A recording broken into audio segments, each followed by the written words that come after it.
نے کیا کیے، ہر ٹائم عام مسلمان بھی نہیں جانتا، 90% مسلمان سمجھتے کہ یزید رحمت اللہ علیہ وہ ولن ہے، یہ ہماری غلط ہے۔ لیکن میں نے وہ بھی نہیں کہا کیوں میں خالی کا تفرق پیدا کروں، میں اوائڈ کیا، یہ میرا طریقہ ہے۔ میرا جواب، میری بات سن لیں، آپ نے کہا ہے کہ میں نے اوائڈ کیا، آپ نے ایک گروپ کے لیے آپ نے اوائڈ نہیں کیا، آپ نے جواب پہلے سنیں، آپ نے اوائڈ نہیں کیا، ایک گروپ کو خوش کیا ہے، ایک سیکٹ نہیں ہے، میں نے انٹرنیٹ پہ دیکھا ہے، انڈیا کے سب مسلمانوں نے یہ دیکھیے، یہ اپنے آپ کو مسلمان کہتے ہیں۔ سوال جواب کا کوشچن ہو رہا ہے، جواب میں نے کمپلیٹ نہیں کیا۔ تو یہ سوال لیا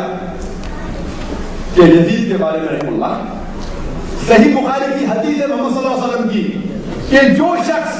قسطنطنیہ نوبل کے جنگ میں شریک کریں گے وہ لوگ جنت جائیں گے۔ اور یزید رہی سیکٹ جو ہے،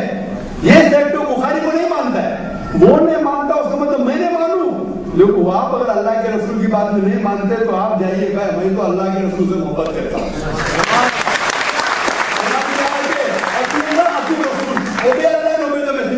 اللہ کی بات مانو، اللہ کے رسول کی بات مانو، چاہے مجھے وہ ڈر نہیں، اللہ کا فضل ہے، اللہ حفاظت کرنے والا ہے۔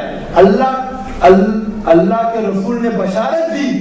کہ جو لوگ قسطنطنیہ نوبل کے وار کے اندر جنگ میں حصہ لیں گے وہ جنت جائیں گے۔ اور یزید رحمہ اللہ رحمۃ اللہ علیہ صرف حصہ نہیں لیا، وہ سند تھے۔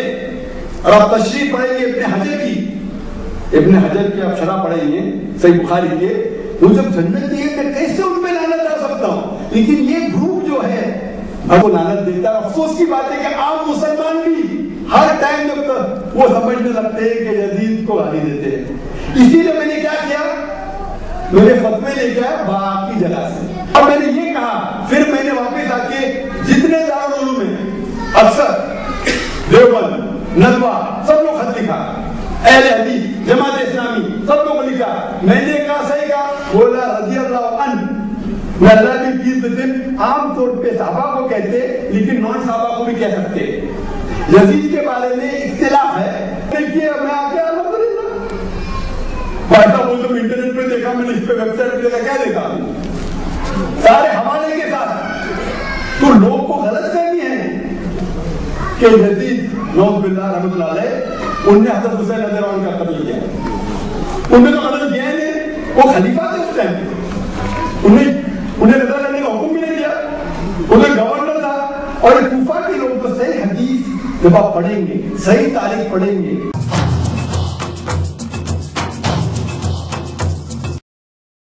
کہ میدان کربلا میں ہوا کیا، کہا یہ جاتا ہے کہ جی یزید کو کچھ پتا نہیں تھا، جو کچھ ہوا وہ بس ایسے ہی ہو گیا، ابن زیاد کے حکم پہ ہو گیا، شمر نے جو ہے اس میں یہ کام کر دیا وہ کر دیا،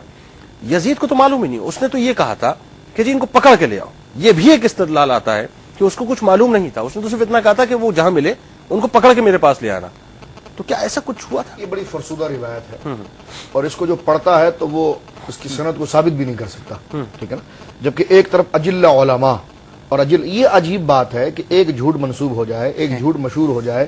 ایک غلط بات مشہور ہو جائے، اس کے مقابلے میں بڑے بڑے صلحاء، بڑے بڑے اولیاء، بڑے بڑے محدثین اور قبلہ جنید صاحب، وہ حضرات کہ جن کی شخصیت ہی مجسمہ علم ہے، جن کی شخصیت ہی اسلام کے اندر ایک بہت بڑی اہمیت اور ایک ستون کا مقام رکھتی ہے، وہ اس میں اتنے جذباتی ہو کر ایمانی جذبات کے ساتھ فرنٹ پر آ کر کہتے ہیں کہ اس پر لعنت ہو، یزید پر لعنت ہو، یزید کے انصار پر لعنت ہو، یزید سے محبت کرنے والوں پر لعنت ہو، یزید کے معاونین پر لعنت ہو۔ جس کی میں سب سے بڑی بات کرنا چاہتا ہوں کہ دیکھیے اگر حنفیوں کی بات چلتی ہے، جس طرح مولانا نے ایک موقف اس کا ذکر کیا، علامہ سید محمود آلوسی حنفی ہیں، ٹھیک ہے، لیکن وہ بغدادی بھی ہیں اور کوفے سے قریب رہتے ہیں، تو وہ روایت جو ان تک پہنچی ہے متاخرین میں سے ہے، حالیہ ہے، لیکن انہوں نے جس بات کو ذکر کیا وہ لعنت کے قائل ہیں، وہ اس پر لعنت کی طرف آئے ہیں اور لعنت اس پر کی ہے، اور کہا کہ جناب وہ خوش بھی ہوا، راضی بھی ہوا۔ یہی ہمارے متداول دروس کے اندر کتاب شرح عقائد علامہ مصطفی سزانی علیہ رحمت، خواہ وہ حنفی نہیں ہے لیکن ایک محقق شخصیت ہیں اور علم کلام کے ماہرین میں سے ہیں، متکلمین میں سے ہیں، اور متکلمین وہ طبقہ ہوتا ہے جو روات میں سے ان باتوں کو کی تشخیص کرتا ہے اور اس کی تفتیش کرتا ہے کہ جو آگے چل کر کسی نہ کسی نظریات کے ساتھ اس کو جوڑا جائے. ٹھیک ہے. اب وہ نظریات کو آگے ڈیلیور کر رہے ہیں، دلائل کو پرکھ رہے ہیں، اور دلائل کو علم کلام والے بہت مختلف جہتوں سے پرکھتے ہیں. ایک فقی جو ہے، ایک فقی ہے، اگر وہ کس مسئلے کو دیکھ رہا ہے تو اس کی اپنی فقاہت کے اعتبار سے اس کا نظریہ اور ہوتا ہے، محدث ہے اس کا نظریہ اور ہوتا ہے، علم کلام کا جو ماہرین متکلم اس کا نظریہ اور ہوتا ہے. تو علم کلام جو خالص طبقہ کلام کا ہے، تبصرے کا ہے، مباحثے کا ہے، جرح و تعدیل کا ہے، اور اس کے بعد ایک مسلمہ مسئلہ ایک نظریہ نکلتا ہے. تو علامہ تفزانی رحمۃ اللہ علیہ نے، اور دیکھیے کہ انہوں نے شرح عقائد کے اندر لکھا ہے کہ جناب یزید پر لعنت ہو، یزید اس پر خوش تھا، یزید کے ناصرین پر لعنت ہو، یزید کے معاورین پر لعنت ہو، یہ ساری باتیں. اور ماضی بعید نہیں کہوں گا بلکہ ماضی قریب کہوں گا، ہمارے مسلمہ امام حضرت شاہ ولی اللہ مودودی دہلوی علیہ رحمت، امام اہل سنت شاہ عبدالعزیز مودودی دہلوی علیہ رحمت کے والد گرامی ہیں اور بڑی معتدل مزاج شخصیت ہے. ہر مکتبہ فکر کے نزدیک ان کو بڑی قدر کے ساتھ دیکھا جاتا ہے. آپ ان کے حجت اللہ البالغہ اٹھا کر دیکھیں، حجت اللہ البالغہ کے اندر جو انہوں نے تبصرہ کیا ہے، فرمایا یہ خبیث اس سے راضی تھا اور یہ اس سے خوش تھا، یہ جو اس نے حرکتیں کی ہیں. اب کہ وہ فاسق و فاجر بھی تھا، اس کو حکومت کا شوق تھا، پھر اس نے جو کچھ بھی بعد از کربلا کیا کہ جی مکے پہ چڑھائی کروائی تو مدینے میں معاذ اللہ مجھے ایک بڑا عجیب سا لگتا ہے مولانا، مثال وہ کہتے ہیں جی وہ امیر المومنین تھے، امام تھے، امت کے امام تھے، جو لوگ کہتے ہیں کبھی کبھی تھوڑی سی شراب پی لیتے تھے. تو میں نے کہا یہ تو اگر ہماری مسجد کا بھی کوئی امام بنے اور وہ کمیٹی کو کہا کہ یہ حضرت صاحب نماز پڑھائیں گے لیکن کبھی کبھی یہ ذرا لڑکیوں کا ڈانس بھی دیکھ لیتے ہیں، یہ شراب بھی پی لیتے ہیں، تو میں نے کہا ایسا آدمی تو کھارادر کی مسجد کا امام نہیں بن سکتا، تو امت کا امام کہاں سے بن جائے؟ یزیدیت کو سپورٹ کرنے والے لوگ. یہ بالکل اسی ضمن میں یہ کہا جاتا ہے کہ حدیث قسطنطنیہ کو اٹھا کر کہ جی ظاہر ہے جو سب سے پہلے لشکر داخل ہوگا، جس کے ہاتھ میں جو ہے وہ جھنڈا ہوگا اسلام کا، وہ جنتی ہے لشکر.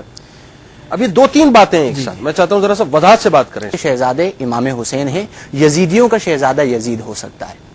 یزید کا فاسق ہونا، اس کا فاجر ہونا، اس کا شرابی و کبابی ہونا، یہ تواتر کے ساتھ ثابت ہے. یزید تاریخ کے آئینے میں تاریخ آپ اٹھا کے دیکھیں، پتہ چلے گا یہ کس درجے کا فاسق و فاجر آدمی تھا. تو یہ تو بات بالکل الگ رہ گئی. اس کے اوپر اگر کوئی کلام کرتا ہے تو وہ معاشرے کے اندر ایک انتشار کی فضا قائم کرے گا. مسلمانوں میں کوئی مسلمان اپنے بچے کا نام یزید رکھنا بھی پسند نہیں کرتا، بقیہ دلائل اپنی جگہ. جہاں تک ابو داؤد شریف کی حدیث کا تعلق ہے کہ جس میں نبی کریم علیہ الصلوۃ والسلام نے یہ ارشاد فرمایا کہ ان اول جیش من امتی یعزون مدینۃ قیصر مغفور لهم، کہ میری امت کا جو پہلا لشکر قیصر کے شہر قسطنطنیہ پر حملہ کرے گا، مغفور لہم، اس لشکر کی بخشش کر دی جائے گی. تو یہ جو یزید کو شہزادہ کہتے ہیں وہ یہ کہتے ہیں کہ یزید نے قسطنطنیہ پر حملہ کیا تھا تو اس کی تو بخشش ہو گئی، وہ جو چاہے کرتا رہے. پہلے جنید بھائی ایک بات یاد رکھیے گا کہ یزید نے قسطنطنیہ کی جنگ میں شرکت کی، اس بارے میں 4 قول ہیں. 49 ہجری، 50 ہجری، 52 ہجری اور 55 ہجری. ٹھیک، ان چاروں میں سے کوئی ایک قول ہے. بالکل صحیح. اور 47 ہجری میں حضرت خالد بن ولید رضی اللہ تعالی عنہ کے لخت جگر کا وصال ہوا ہے. اور خالد بن ولید رضی اللہ تعالی عنہ کے لخت جگر نے حضرت ابو ایوب انصاری رضی اللہ تعالی عنہ کے ساتھ پہلا قسطنطنیہ پہ حملہ کیا تھا. بالکل، یعنی پہلا ان کا انتقال ہوا 47 میں، اور یزید نے جس میں شرکت کی وہ چاروں قولوں کے مطابق 47 کے بعد ہے. تو پہلا لشکر تو وہ ہوا جو 47 سے پہلے حملہ ہوا تھا، اور جو بخشش کی خبر دی گئی ہے وہ اس لشکر کے لیے دی گئی ہے، اور اس میں یزید شریک نہیں تھا. یعنی اس یہ بالکل کوئی کلام ہی نہیں ہے، کیونکہ دیکھیں جس وقت اس نے حملہ کیا وہ پہلا لشکر نہیں تھا. پہلا لشکر تو حضرت خالد بن ولید کے لخت جگر نے حملہ کیا تھا، جن کا وصال 47 میں ہوا، اور اس نے جو شرکت کی اس میں صرف 4 قول ہے، 49، 50، 52 اور 55. تو یہ تو ہو ہی نہیں سکتا کہ یہ اس میں شریک ہوا. ایک بات. اور دوسری بات یہ ہے کہ اگر بالفرض مان لیا جائے، علی سبیل التسلیم ہم مان لیں کہ یہ اس لشکر میں شریک ہوا بھی، تو مغفور لہم کا کیا یہ مطلب ہے کہ وہ مکۃ المکرمہ پہ چڑھائی کر دے؟ کیا مغفور لہم کا یہ مطلب ہے کہ وہ مدینۃ المنورہ میں اور مسجد نبوی شریف علی صاحبہ الصلاۃ والسلام میں منبر کے قریب اپنے جانوروں کو باندھنے کی اجازت دے دے اور مستورات کو 3 دن کے لیے اپنے لشکر پر حلال کر دے؟ نبی کریم علیہ الصلوۃ والتسلیم نے فرمایا کہ ایک مسلمان دوسرے مسلمان سے ملاقات کرتا ہے، مصافحہ کرتا ہے اور مجھ پر درود و سلام پڑھتا ہے تو ان کے جدا ہونے سے پہلے ان کی بخشش ہو جاتی ہے. تو کیا بخشش ہونے کا یہ مطلب ہے کہ آپ کسی سے ملاقات کریں اب بخشش ہو گئی جو چاہے کرتے